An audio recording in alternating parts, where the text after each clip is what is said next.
大家好，我是杜峰燕曾经在2011年8月至2013年10月底，大概我花费了2年多的时间骑行从中国到南非，大概穿越了22个国家。我想通过网络来分享一下我之前的那段骑行的旅途。从凉山到河内这段路基本上就是下坡为主不过比较不好的一点是，因为当时季节正是雨季随时就来一场雨，一路下坡呀，比较爽的。我希望能一路下坡到河内。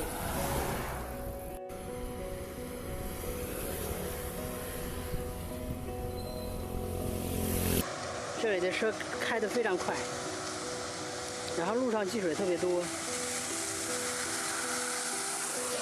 嗖的一声过去，一身水。如果说有人的话，还能到着那个人家避雨；如果走在路上，咵就直接就给淋的浸湿。所以后来我直接就买了一块塑料布，直接把这个整个车子这个托包给盖上。因为虽然是托包上有这防雨罩，但因为这个防雨罩是入门级的，所以有时候并不防雨。在这个路上的时候，因为当时正好是释迦果成熟的季节，当地人很多人从山上然后摘了释迦果，摘完之后然后就在路边来卖然后当时我也是第一次见到这种热带水果，然后问这个路人，就旁边有一大叔，然后正挑着单子，然后2个单子里边全是释迦果，问他这是什么东西，后来他就给了我一个让我尝了一下，这个味道非常不错然后这个第一天的时候，大概我就骑到北疆这个地方，因为当时虽然带了帐篷，但是不敢宿营就找旅馆去住因为知道大概旅馆是什么字样，就是因为当时中国翻译知道大概什么样字儿是旅馆，所以就看着这样招牌就去问但是就有时候就想多骑一点，然后就一直往前走所以到傍晚的时候才看到有招牌，然后就去问就是拐了一个小路，然后到了这个地方，到之后就刚一敲门，发现里边2条大狗就一直在那个叫，然后就比较害怕，就准备要走。后来主人出来然后又入住了进去那价格也不是太贵，大概人民币也就20-30这个样子。然后这个旅馆附近也有这个餐馆，当时也没有什么吃的了，直接就只是这个餐馆里边一般都是粉为主，所以就吃了点粉当天晚上就住在这个旅馆里后来第二天早晨的时候，这个天还是比较阴然后就开始往前走，然后路边的话都是各种稻田路边也有，就是这一路的话有时候可能看到路边有人卖芝麻饼什么的这当然我不知道这是不是当地的人的特产。到10点多的时候又开始下雨，正好路边有个庙就在庙里边避雨到第二天下午大概2点钟左右，我已经到了这个河内。到河内的话需要经过一个铁路桥，然后过了铁路桥基本上就是河内了。然后河内的市区对我感觉并不是太好，因为这个市区的感觉特别乱，摩托车特别多，因为加上下雨，路上路不好，有些路段地上全是积水，然后经常过一个红绿灯的话被这个摩托车给推着，有时候不知道往哪地方走，因为我自己本来就不知道要去什么地方嘛，当时就所以在市区的话后来就到了这个市区最中心的地方，在这个环建湖附近，然后坐了一下休息了一会儿然后外也逛了一下这个附近的这些景区，其他地方我也不太懂，因为提前并没有做什么功课傍晚的时候没敢在市区住，然后就往前骑了一段，然后到郊区找了一个旅馆来住下来第二天大概到河内这段路大概骑行了大概83公里这个样子在河内休息的时候，然后也大概搜索了一下资料，发现也并没有什么太多的可以玩的地方，所以也并不打算在河内多停留，所以第二天早晨9点就从酒店就离开，然后继续往前走然后早餐的时候就在路边直接吃了点粉，然后骑了大概1个多小时从酒店出来，天气又开始晴了，天气晴了之后就特别热然后热的话就想找地方休息，后来在路边看到有咖啡馆，就想体会一下这个越南的咖啡，在咖啡馆喝了点冰咖啡，这咖啡馆的老板娘还是非常热情，然后在那里边大概休息了1个多小时，就继续往前走，然后又骑了大概半个多小时，远处一片乌云又过来，又开始下雨，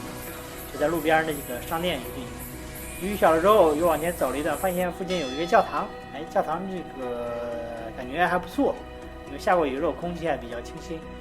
然后就过去拍了一些照片。在这个教堂附近有一户人家，然后看他们门脸这个房屋不错，然后正好他们看到我在拍照，就邀请我进去屋里边去喝茶，然后所以感觉到这个当地人还是非常热情。在附近的饭馆又遇到一帮年轻人他们正在喝酒，喝不到家，然后又叫我过去，然后又聊了会天儿，然后喝了2口。然后当天大概骑了，从河内出来大概骑了85公里，到晚上7点多的时候，就找到了一家旅馆，旅馆也有住的地方，在旅馆吃了晚餐。第二天一早，然后旁边这个有一个餐馆，在餐馆吃完早餐就继续往前走。当时骑的还比较快，然后大概11点多的时候就已经到了顺化境内。当时路边有一个庙，然后因为当时要休息，然后看到路边有庙就过去休息。在庙里边也没什么人，然后过去逛了一圈，然后当时看这个庙的应该是一家人，然后主要有一个大叔，刚开始看到一位大叔，他非常热情给我介绍那个地方然后我就在里边因为当时语言又不通，所以他跟我聊了几句，发现我不太懂，就让我自己去逛。然后逛累休息的时候，然后逛累了，然后在这个庙我整个都逛了一圈，也拍了一些照片，拍了点视频。后来在庙里边躺着，就是这个凉亭睡着了，然后等到醒来的时候已经2点多了，当时这个大肚子也饿然后后来这个因为醒来的时候天已经下雨了，开始下挺大，然后就走不了，没地方找吃的。后来庙里边的这个阿姨看到我，她说这个是一家的然后他把我带到他们自己的后院，自己住的地方。他面容看起来没有什么不好看，但是人非常善良。他知道我没有吃饭，就让我在他们屋里边给我盛了饭，给我整了很多菜应该是中午的时候，他们看到我睡着，本来是要我吃饭的，后来没好意思打扰我，等到我醒来就专门给我留的饭然后他这个不断叮嘱我多吃点，然后还给我说了很多话，虽然我听不太懂，但是能感受到非常关心的这样子。这些非常关心，就是让我想起自己的亲人，因为在异国他乡，然后这样的地方就是还是非常舒服的。吃过饭之后，这个阿姨不让我走，在这再歇会儿这意思，就让我在他们的床上给我开风扇，就又休息了一会儿。等到下午4点多的时候，本来当时是想在他们那儿住一晚的，但是因为看到他们地儿也比较小，也没有地方住。而且的话不想给他们太多的打扰，4点多的时候我就开始继续往前走，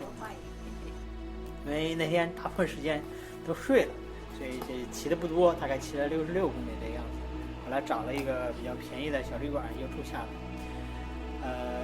这是大概在河内骑行了3、4天这个样子。在这开始这几天的骑行的这个过程中，刚出去的原因带了帐篷不敢搭帐篷，再加上下雨也没有地方搭帐篷，所以就是基本上都是住店为主。然后吃饭的话就是找一些小的这个，因为自己虽然带了这个炉子，但是自己做饭的并不多都是吃当地的这些粉还有这种米饭这些为主但是粉有时候总感觉吃不饱。然后在跟当地人交流的过程中，当地人有时候这个有意识去接触一下，发现这个主要的原因在语言不通，有时候很难去深入交流。然后不过当地人大部分人还是比较善良的，因为当时越南和中国有什么南海的问题，有各种各样的问题，所以有时候有些年轻人也会问一些这个问题，但大部分人还都是比较善良和热情的并不是说的这种当时国内说很多越南人反华非常严重，但我所看到的也并不是这个样子但这个路还是从边境到河内，还有从河内出去这段路还是可以的只不过是天气稍微差一些，经常下雨因为当时正好赶上雨季，下雨比较多的话就比较让人烦躁这个大概就是我这3-4天这种骑行的这个路程大概的一点小的总结。其实就是骑车在路上基本上就是吃住啊，就是行。所以故事开始的时候并不是太多啊，然后我们今天就暂时讲到这里啊，我们下期再会。好，谢谢，再见。